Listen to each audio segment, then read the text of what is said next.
Al Leiter joins us now. He won 3 World Series titles, once threw a no-hitter back in 1996 when he was with the Marlins. You can watch Al on MLB Central, plus MLB Network's live coverage from the World Series. Gets underway today at 3 Eastern ahead of tonight's Game 5 on Fox. Al joins us on the program. Al, was that a no-hitter last night?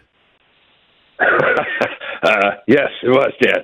No Okay. hits were not allowed by the Astro pitchers. I hear you. You know what? We just have to get past that. As a baseball fan, here's a guy who, in Game 5 of the 2000 World Series, I threw 143 pitches.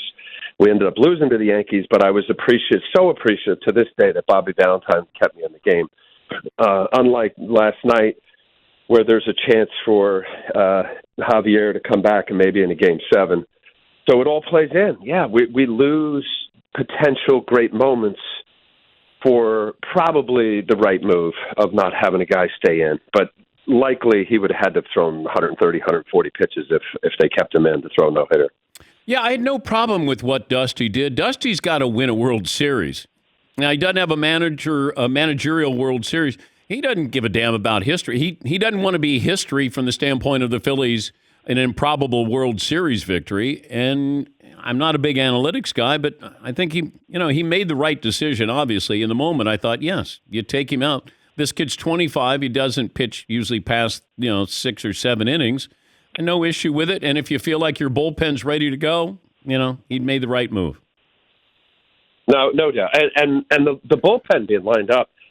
Look, I mean, unless people really bear down on the Astros all year, and we know what kind of roster, I think before the postseason, you probably would have figured, the Dodger, Astros. I know the Yankees, kind of at the end maybe went a little sideways, but I had no idea as good as Abreu has been. This guy's elite. Montero has found a home. Presley's been good. So, Dusty's got a lot of options. So when you have the ultimate 3 or 4 or 5 different options, he's got a couple starters that would likely start on other teams if they were on a club with Garcia or Katie. There's a lot there for Dusty. So, yeah, this is 100% was the right move. How's this play out, Al? Phillies have to win tonight. I do not see the Phillies going down to Houston and winning 2 in a row. I just don't. First of all, the Astros are that good, and I was down just as a fan to watch Game 3. Citizens Bank was amazing. Obviously, he went from 5 home runs and blowing out the Astros to get no hit the next night. But there is an advantage.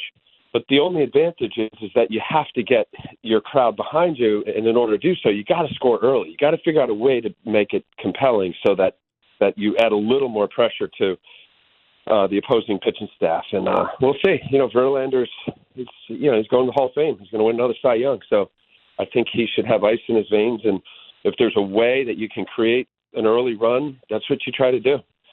But the Philadelphia, really exciting. Even just as a guy who once upon a time played, it was easy to kind of get caught up in the excitement of the home crowd. We've made a lot out of Lance McCullers maybe tipping his pitches. How often does it happen? I think it happens a lot. I think it depends on certain hitters. I'll give you a quick snapshot, Dan. When I was with the Blue Jays, Tito Gaston, our manager, who was a longtime hitting coach, he was excellent at picking up something. And then, therefore, once they found it, there were certain guys. Paul Molitor didn't want it. There was multiple times where I would hear, Joe Carter, Robbie Alomar, a couple of the other guys that wanted the tip. And I would ask Molly, and he's like, no, I don't want it. Because if I know it's coming, I'm jumping out of my shoes, and I end up swinging at pitches that I normally wouldn't because I know it's coming. So there's a variety of different things that pitchers can do to alter just the smallest minutia of a delivery. And once you identify that, it's incredible how obvious it is. So I don't know. I don't know if McCullers didn't want to admit to it or, but it looked to me that there was something going on. So, yeah. If I'm the Phillies, I would have said, yeah, he was tipping. I want to get into his head. I want him to go, wait, what was I doing? And then when he comes back, if there's, game 7, then all of a sudden he's up there thinking, that's what I want to do. We're talking to Al Leiter, MLB Network analyst. Your buddy Bruce Springsteen was at the game. Did you see him? I saw that. No, but he was there last night. I was at game 3.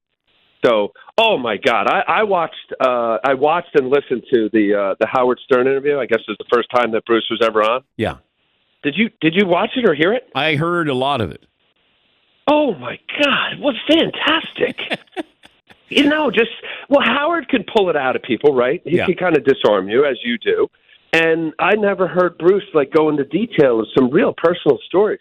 Yeah, I wish I was there last night to be able to go over and say hi to the boss. And we have some exclusive audio of Bruce Springsteen when he was on our show. Well, all right, come on now. Let's go, Phils. After she put at the band. The Jersey Shore, State Parkway.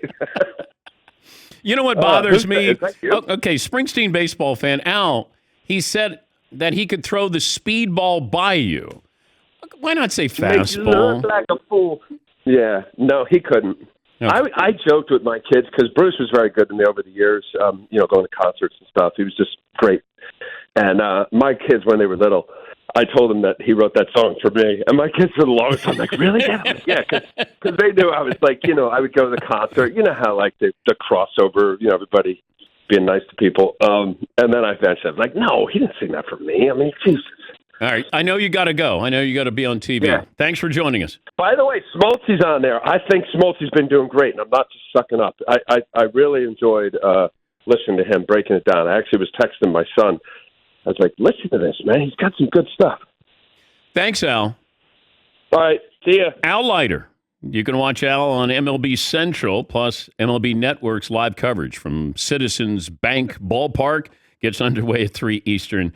Head of tonight's Game 5. Yeah, Paul. Al Leiter loves Bruce Springsteen. Yes, he does. Do you remember the time, maybe 4 or 5 years ago, we had Al Leiter in studio, and you asked, do you have Bruce Springsteen's cell phone? He said, oh, I do, and it's one of the greatest accomplishments of my life to get it. You said, would you text me? He goes, I will not. I will not text him. I will not bother him. He was very, very serious about it. He was not goofing around. No, but then he did. He did, but he was and I very said, nervous. have you heard back from him? And he goes, no. That is just the worst non-reply of all time, because you already did something embarrassing and then it just hangs out there. Oh, and then Al was like, oh, I never should have done that. It was a huge mistake. I said, oh, it was great just to see you squirm. And, a couple of times during the interview, did you hear from Bruce yet? Did you hear from Bruce yet? Huge mistake. Yeah. Did you hear from Bruce I yet? wonder if he's heard from Bruce since then. I hope so. That's been a few years ago.